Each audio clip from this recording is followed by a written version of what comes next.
Olá a todos, aqui quem fala é o professor Caio Augusto, sou bacharel em História formado pela Universidade de São Paulo, pós-graduando em Ensino de Geografia e dando continuidade então aqui ao nosso curso de Reforma Protestante, chegamos à nossa aula de número 2, a aula que vai falar um pouquinho sobre a Reforma Calvinista de 1534.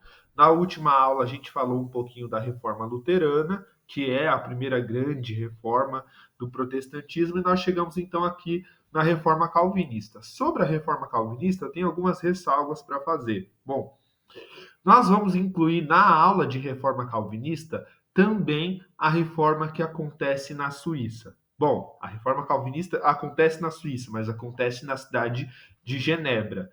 Antes de Calvino fazer a sua reforma em Genebra, né, na verdade, Calvino, a gente vai ver na aula, ele chega em Genebra, a reforma já estava acontecendo, mas antes da reforma em Genebra, acontece também a reforma na cidade de Zurique, liderada por Urco Zwinglio.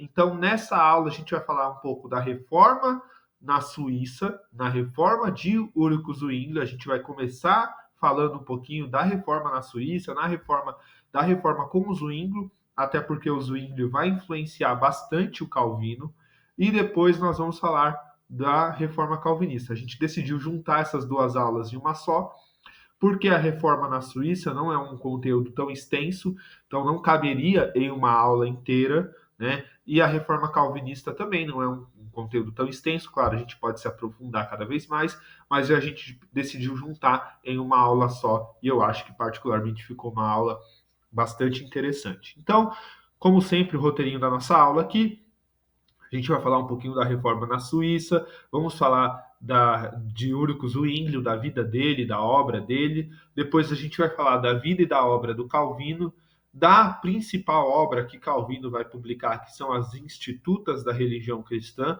ou Instituição da Religião Cristã. Vamos discutir um pouquinho a ideia de predestinação e as principais doutrinas do calvinismo e vamos falar da expansão do calvinismo e as vertentes, diferentes vertentes que o calvinismo vai se desenvolver, né? Então a gente vai começar falando da reforma na Suíça e vamos em algum momento chegar no calvinismo. Então, vamos iniciar a aula falando um pouquinho da reforma na Suíça, né? O Calvino chega em Genebra em 1536. E em Genebra, quando ele chega em 1536, já está acontecendo uma reforma em Genebra, né? E Genebra, a cidade de Genebra, não era a primeira cidade na Suíça a ter uma reforma protestante, porque na cidade de Zurique, que é o que nós iremos falar agora, já tinha acontecido décadas antes de Calvino, décadas antes de Calvino sequer sonhar em chegar em Genebra, uma reforma protestante. Uma reforma que é quase contemporânea da reforma luterana, né? Ela acontece um pouquinho depois da reforma luterana, mas é praticamente quase contemporânea, que é a reforma de Zwinglio, né?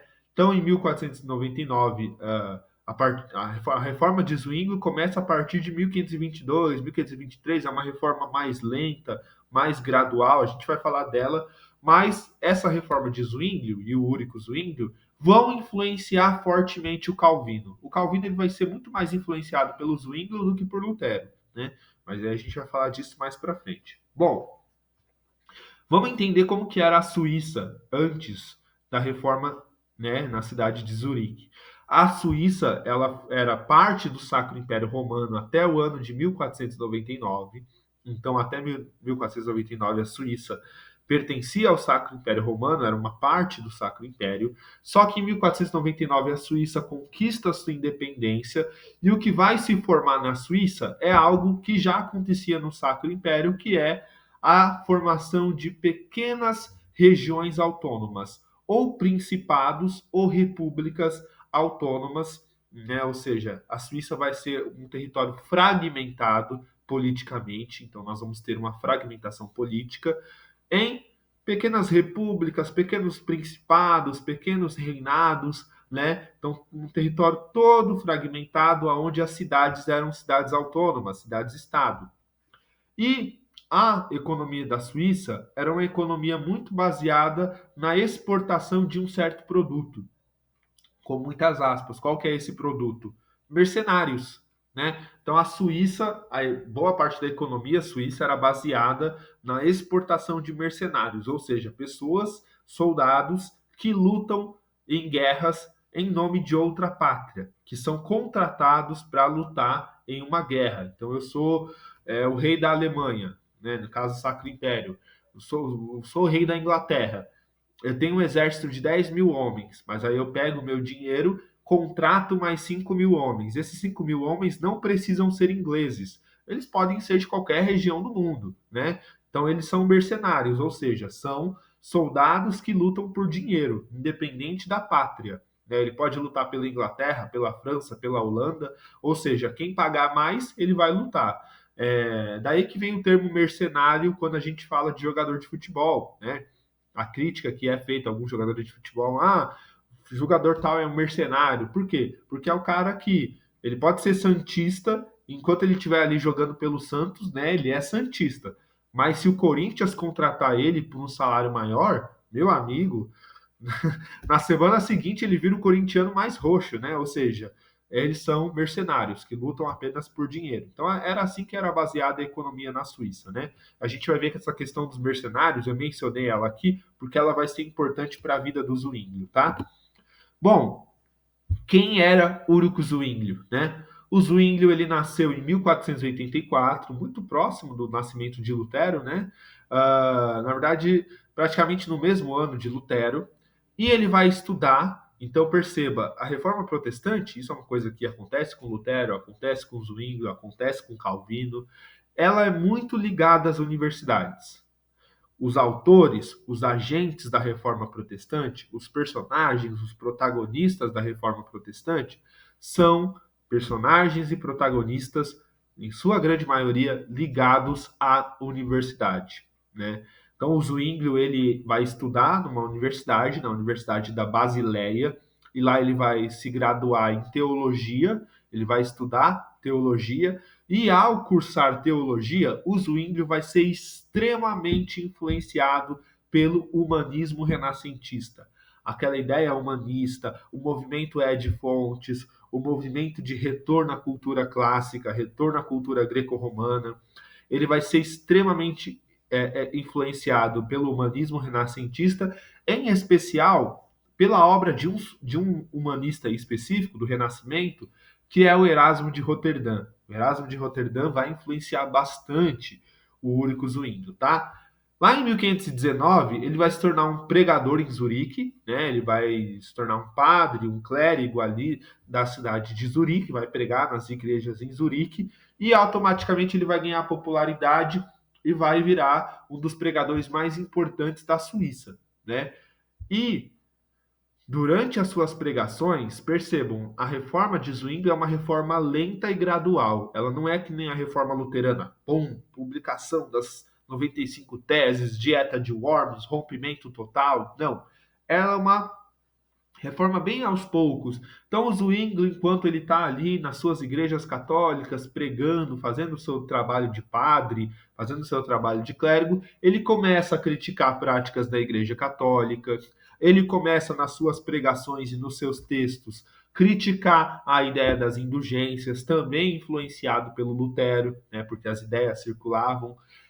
Ele vai começar a criticar muito a ideia de veneração dos santos, a obrigatoriedade do celibato, né? Ou seja, a ideia de que o padre, o bispo, tem que ser celibatário, não pode se casar e nem ter filhos, tá? E ele vai defender fortemente a ideia de que a única autoridade em matéria de fé é a Escritura Sagrada, que é o famoso sola Scriptura, lá do Lutero, e que também aparece aqui com o Úrico Zwingli. Né? O sola Scriptura é parte fundamental desse início da reforma protestante, tá? Bom, e aí como que vai se dar a reforma em Zwingli, tá? A reforma de Zurique, a reforma de Úrico Zwinglio, ela vai ser uma reforma aos poucos, mas vai ter um episódio bastante marcante, um episódio bastante significativo, que é o episódio da crise das salsichas, da quebra das salsichas. Vamos entender um pouquinho esse episódio, tá?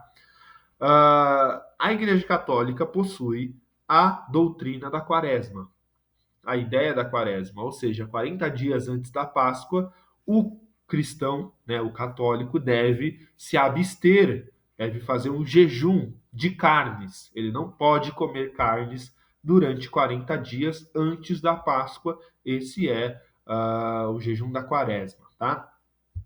Porém, o Zwinglio estava ali com alguns trabalhadores, alguns seguidores do Zwinglio eram trabalhadores de uma gráfica, e eles estavam um dia trabalhando, publicando textos e tudo mais, e eles ficaram com fome, e o que tinha para comer ali naquele momento era salsichas. Então eles vão comer essas salsichas, isso vai gerar uma fofoca, vai chegar nas autoridades eclesiásticas. Esse grupo, então, ele vai se indignar com isso e vai realizar um ato rebelde de comer novamente comer salsichas, só que agora em público, né? E aí eles fazem esse ato de comer as salsichas em público como um ato de rebeldia à Igreja Católica, né? Contra a quaresma, criticando a ideia da quaresma, tá? Esse ato, então, vai desencadear a reforma que já estava em andamento na cidade de Zurique, tá? O Zwinglio, ele vai ser extremamente apoiado. Ele vai ganhar o apoio do conselho da cidade de Zurique, né? E vai adotar, a cidade de Zurique vai adotar oficialmente as ideias do Zwinglio. Então, o Zwinglio só consegue fazer a reforma na cidade de Zurique por causa da autonomia dos estados, da autonomia dos principados e das repúblicas ali na Suíça, pelo fato da Suíça ser um território fragmentado, né? Então, aos poucos, a cidade ela vai abolir a missa católica vai ser deixada de ser rezada em latim, vai começar a ser rezada na língua ali local, a pregação direta da Bíblia, vai ter a proibição do celibato, ou seja, os padres agora podem se casar, podem ter filhos. Então, ele vai adotar as mesmas práticas ou práticas muito parecidas com as práticas de Lutero, só que ele vai pregar uma vida um pouco mais austera, né? O Lutero ainda preservava algumas pequenas tradições católicas, por exemplo, um certo respeito aos santos, né? E a reforma em Zurique não vai romper totalmente com qualquer tipo de respeito aos santos e tudo mais. Então vai ser uma reforma um pouquinho mais, do ponto de vista prático, um pouquinho mais radical. E tem a ideia da transubstanciação, consubstanciação, que Zwinglio era totalmente contrário à ideia da transubstanciação, de que na hora da Eucaristia o pão e o vinho se tornam efetivamente o corpo e o sangue de Cristo. Ele vai ir para um lado mais simbólico, né? Isso vai ser importante, vai ser um ponto de rompimento entre a reforma na Suíça e a reforma na Alemanha, né? Lutero e Zwinglio vão se encontrar, mas eles vão discordar desse ponto. Isso é fundamental. Mas a reforma na Suíça, ela não acontece pacificamente. Nenhuma reforma acontece pacificamente, né? Nem na Inglaterra, nem na Alemanha, nem na França, enfim, nem na Suíça. A gente vai ter guerras de religião na Suíça também, tá? Então, assim como aconteceu no Sacro Império Romano Germânico, a partir do momento que a cidade de Zurique começa a sua reforma e essa reforma começa a se espalhar pelo resto da Suíça, a gente vai ter uma série de guerras, né? Zurique vai se tornar um polo da reforma e vai influenciar outros cantões suíços, tá? Nem todos os cantões vão aceitar a reforma de Zurique, a reforma protestante. Haviam algumas regiões da Suíça extremamente católicas, e aí a gente vai ter então um conflito, uma guerra generalizada entre católicos e protestantes, repúblicas católicas contra repúblicas protestantes. Zurique, a cidade de Zurique também vai entrar em guerra. Os mercenários vão ser fundamentais aqui nessas guerras, né? O próprio Úrico Zwingli vai ser enviado como mercenário para lutar nas guerras, tá? E essas guerras elas vão durar um bom tempo, mas quando chegamos no ano de 1529 e 1531, a gente tem as chamadas guerras de Keppel, que é o auge, né? Aqui a gente tem o auge dessas guerras dentro da Suíça, né? São guerras chamadas guerras de Keppel, tá? Na Segunda Guerra, lá em 1531, os católicos eles vão derrotar os exércitos de Zurique, e inclusive nessa batalha o Zwingli vai ser morto. Só que aí em 1531, depois de todos esses processos de guerra, a gente estabelece se é estabelecida a paz de Keppel. E aí então a gente tem o fim das guerras de religião na Suíça temporariamente. Temporariamente. Por que temporariamente? Porque logo teremos a Guerra dos 30 Anos, que vai ser terrível, e a Suíça, a Suécia, enfim, vários países vão participar da Guerra dos 30 Anos, que vai ser uma guerra terrível e também por motivações religiosas.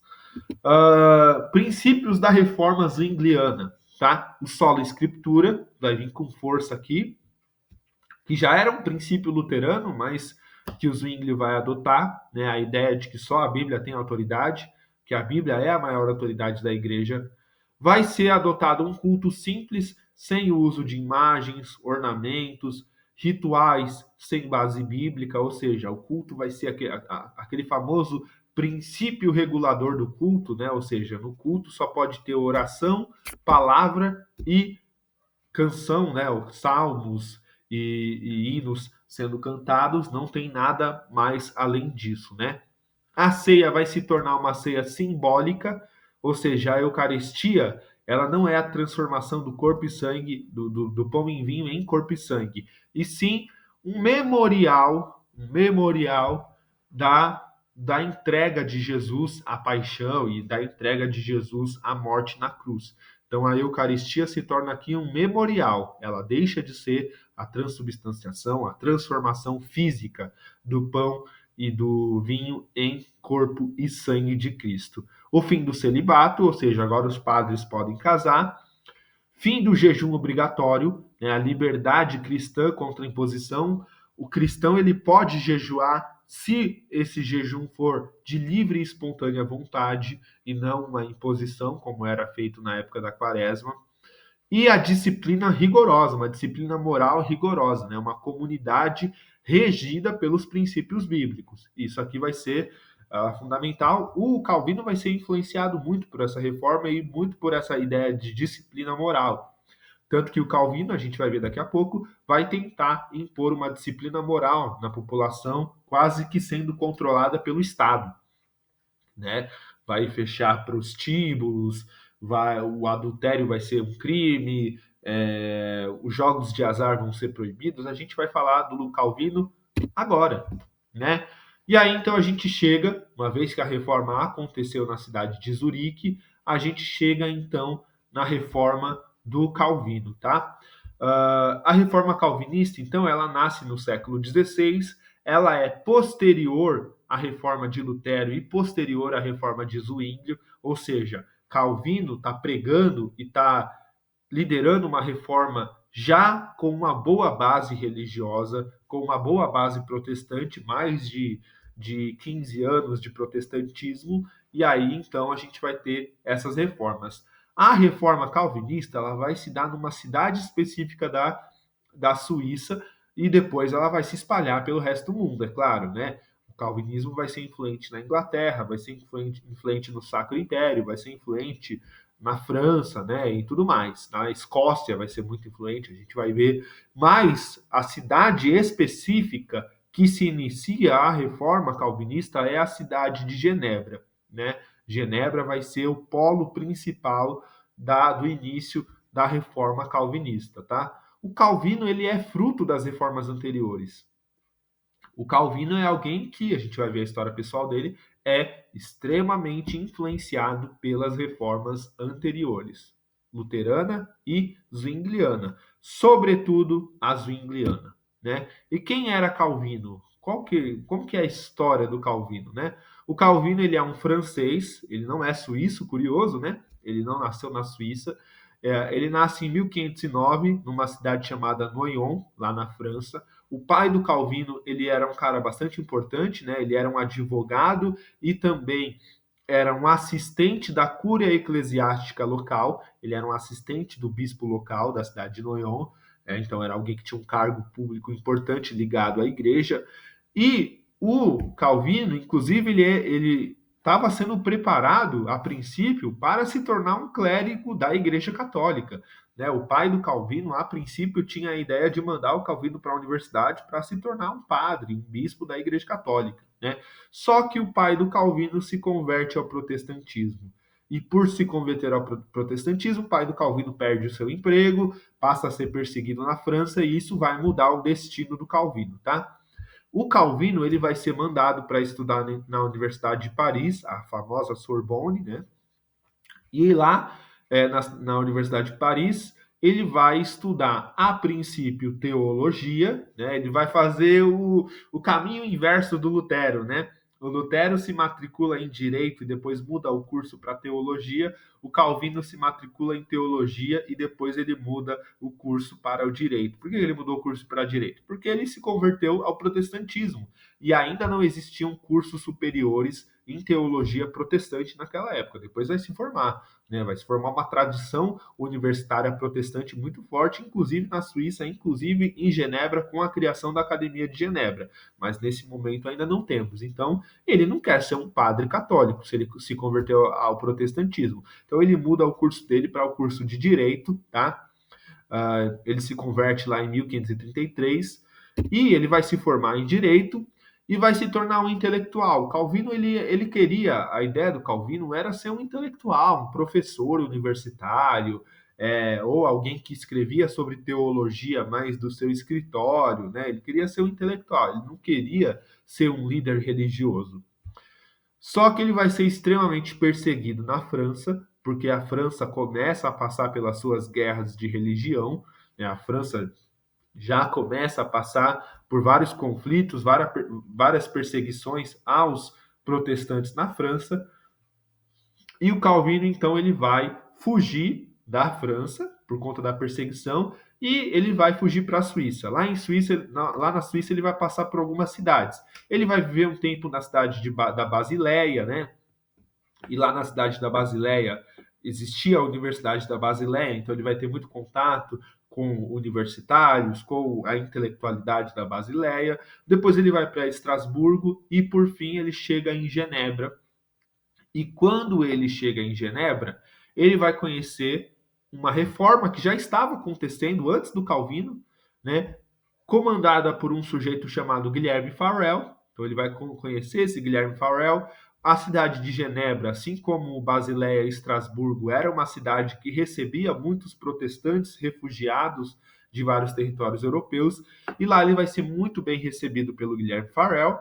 O Calvino já tinha publicado um texto aqui, um comentário sobre Sêneca, né? Um texto filosófico, mas o Calvino já passa a ter, então, ali uma fama, então ele vai ser muito bem recebido, e ao ser muito bem recebido, ele vai receber uma proposta, na verdade, uma intimação do Guilherme Farel a ser uma das lideranças, para se tornar uma das lideranças da reforma na cidade de Genebra, né?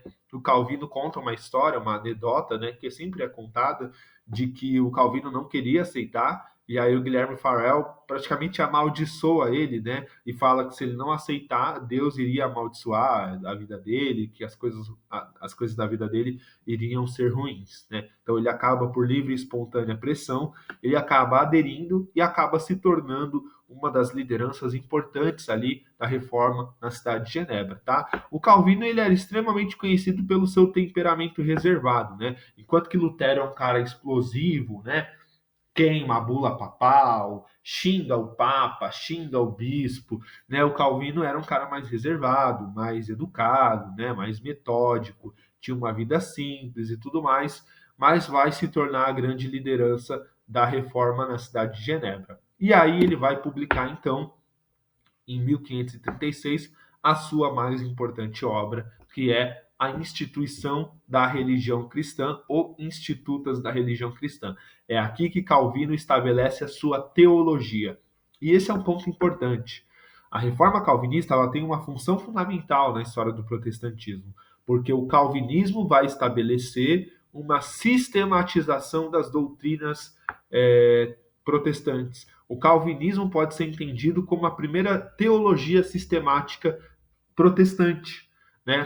Se a gente entender Tomás de Aquino e a Suma Teológica como uma sistematização da teologia católica, a Instituta da Religião Cristã é uma sistematização da teologia protestante, né?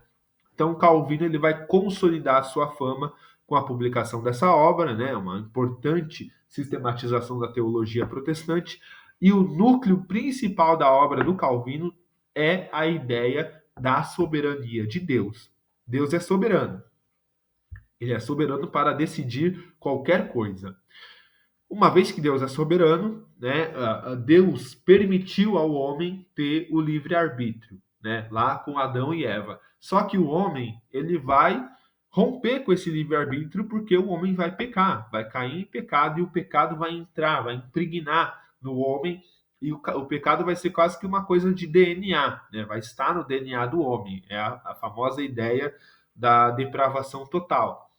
E, portanto, se o homem não tem mais forças para escolher a Deus, porque o pecado impede o homem de escolher a Deus, é Deus, portanto, que precisa escolher o homem, e aí que vem a ideia da predestinação, ou seja, a ideia de que Deus já escolheu todos aqueles que serão salvos e todos aqueles que serão condenados, né? Ou seja, todos, na verdade, todos já estavam condenados. Deus só escolheu aqueles que seriam salvos, né? Então isso é um ponto importante. A gente vai falar da doutrina da predestinação com mais calma mais para frente, do ponto de vista histórico. Do ponto de vista teológico, vocês que são teólogos sabem muito bem quais são as aplicações e as implicações dessa doutrina, né? Ou seja, a ideia de que o homem é incapaz de decidir por si mesmo a salvação e que só pode aceitar com humildade a graça divina, né? Mas eu sou historiador de formação, não sou teólogo. Então eu não estou aqui para discutir quais são as implicações teológicas da doutrina da predestinação. Mas o que eu quero entender com vocês é a ideia de como a predestinação está ligada a uma ideia de prosperidade e trabalho. A gente vai discutir com calma, porque há muitos erros e há muitas interpretações erradas em relação a essa ideia de prosperidade e trabalho. Então vamos lá. Aí aqui eu vou ter que falar um pouquinho de teologia, mesmo não sendo a minha área de formação, né? Bom, a ideia principal é a ideia de que o ser humano é depravado, porque o pecado de Adão fez com que o homem perdesse a sua capacidade de ser santo pelas suas próprias forças. O homem já nasce mal, o homem já nasce com o pecado, né? O pecado é algo estrutural, é algo que está na estrutura do ser humano, né? E, portanto, o ser humano não pode escolher a salvação, não pode escolher as coisas de Deus, porque o ser humano é incapaz, ele é cego pelo pecado. Então, ele é incapaz de tomar a decisão de aceitar a Deus, aceitar a Jesus, aceitar a salvação. Quem, portanto, tem esse poder? Deus. Deus é aquele que tem o poder de escolher os homens para a salvação, né? E, portanto, Deus tem a soberania de escolher aqueles que ele quer salvar e aqueles que ele não quer salvar, aqueles que ele quer deixar que sejam levados à condenação. Por quê? Porque é a vontade de Deus, é a soberania de Deus, né? Então, essa ideia da soberania de Deus é uma ideia bastante importante. Como então o crente pode saber que ele é um eleito? Como ele pode saber que ele foi escolhido para a salvação? Não tem exatamente como saber se você foi escolhido para a salvação, mas existem alguns sinais. Quais sinais são esses? Quando o cristão é eleito, a vida dele muda. Em que sentido? A vida dele agora passa a refletir a glória de Deus. A vida do cristão passa a refletir a glória de Deus. O Espírito Santo vai purificando o coração do crente e o crente vai tendo uma vida mais próxima dos ensinamentos bíblicos, uma vida mais bíblica, uma vida. Continua sendo um pecador, mas ele vai tentar lutar contra o pecado, ele vai tentar se afastar do pecado, então ele vai ter uma mudança real de vida. A vida dele vai ser transformada, né? Pela ação do Espírito dentro dele, pela ação do Espírito Santo dentro dele. Pelo fato dele ter uma vida mais regrada, por quê? Porque ele foi convertido, então ele vai ter uma vida mais regrada. O coração dele vai se purificando aos poucos e aos poucos ele vai deixando as tentações. Ele não deixa de ser pecador, as tentações não desaparecem, mas ele vai conseguindo lutar aos poucos com essas tentações. Então ele vai conseguindo abandonar alguns hábitos da carne. Ele para de beber, ele para de fumar, ele para de ir em prostíbulos, ele passa a ter uma vida mais regrada, mais família, mais austera, né? E a partir disso, esse cristão, ele pode acabar recebendo de Deus uma vocação. Então ele pode acabar recebendo de Deus uma vocação para o trabalho. Por quê? Porque no calvinismo o trabalho também é uma forma de glorificar a Deus. Deus também é glorificado através do trabalho, né? A glória a Deus não é feita apenas na igreja, no culto, na oração, na leitura da palavra. A vida do cristão reflete a glória de Deus e, portanto, o trabalho também, né? Enquanto o cristão está trabalhando, ele também está glorificando a Deus. E aí ele pode receber uma vocação profissional. Ele pode aprender a virar um carpinteiro, um sapateiro, um professor, um médico, um advogado, um faxineiro, um camponês. Então ele vai receber algum tipo de vocação. E percebam, a vocação não é só o trabalho intelectual. O trabalho braçal também é um tipo de vocação para os calvinistas, tá? E ele vai desempenhar o seu trabalho da melhor forma possível. Por quê? Porque o trabalho reflete a glória de Deus. Se ele não trabalhar bem, ele vai estar desonrando a Deus. Então ele vai trabalhar bem. Ele vai receber um salário, ele vai receber algum pagamento pelo seu trabalho. E o que ele vai fazer com esse pagamento? Ele não vai mais gastar esse pagamento em coisas supérfluas e em coisas da tentação da carne. Então ele não vai mais gastar esse dinheiro à toa. Ele não vai gastar em prostíbulo, não vai gastar em bebida, não vai gastar em drogas, em álcool, enfim, em coisas que não são agradáveis a Deus, agradáveis aos olhos de Deus. Se ele não está gastando esse dinheiro com essas coisas, o que está acontecendo com esse dinheiro? Está sobrando, está se acumulando, né? E se esse dinheiro está se acumulando, esse sujeito então está prosperando. Percebam, prosperidade não é riqueza. Para o calvinismo, prosperidade não é a pessoa ser rica. Ela pode continuar sendo uma pessoa pobre, mas se ela acumulou um pouquinho pelo seu trabalho, se ela acumulou um pouquinho pelo seu trabalho, não porque ela ganhou aquele dinheiro de uma herança ou porque ele já nasceu rico, não. Se ele acumulou um pouquinho de dinheiro a partir do seu trabalho, da sua vocação, ele está então prosperando. E essa prosperidade que é feita por conta de tudo isso que eu falei, da mudança do indivíduo, que o Espírito Santo vai mudando o coração do indivíduo e tudo mais, até fazer com que o indivíduo ganhe uma vocação e depois prospere, né? Essa mudança, essa prosperidade pode ser vista como um sinal de que aquele indivíduo foi eleito. Porque se ele foi eleito, o Espírito Santo trabalhou no coração dele. E se o Espírito Santo trabalhou no coração dele, mudou o coração dele, converteu o coração dele e ele vai ter atitudes mais próximas da Bíblia. Se ele vai ter atitudes mais próximas da Bíblia, a vida dele vai mudar. Ele vai ter uma vida que reflete a glória de Deus. Se ele tem uma vida que reflete a glória de Deus, ele pode receber de Deus uma vocação. Se ele recebe de Deus uma vocação, ele vai trabalhar com muito ardor, com muita dedicação, porque o trabalho reflete a glória de Deus, e ele vai acumular o dinheiro, porque ele não vai gastar esse dinheiro com coisas supérfluas. Se ele acumula e prospera com o trabalho que ele fez a partir da sua vocação, ele está então prosperando, e se ele prospera, é porque aquilo é um sinal da eleição, de que ele foi eleito para a salvação. Então, o calvinismo vai gerar o quê? Que aí vem a tese do Max Weber, que muita gente confunde, interpreta mal, não entende, né? Ou não leu Max Weber direito, enfim. A ideia do Max Weber é: o calvinismo vai gerar uma nova ética de trabalho. Tanto que é o nome da obra, Ética Protestante e o Espírito do Capitalismo. Essa nova ética de trabalho ligada a todas essas ideias que eu falei podem ser vistas como um sinal da eleição, e essa nova ética de trabalho, essa nova mentalidade de trabalho vai tornar o solo favorável ao florescimento do capitalismo, né? Essa é a tese do Weber, tá? Aqui a gente não vai falar muito de capitalismo. Mas então a predestinação ela tem essa ideia ligada à prosperidade, ao trabalho, não porque quem é rico, né? Existe uma ideia equivocada de falar que calvinismo é favorável aos mais ricos ou porque só é salvo quem é rico, não tem nada a ver. É tudo isso que eu expliquei detalhadamente para vocês, tá?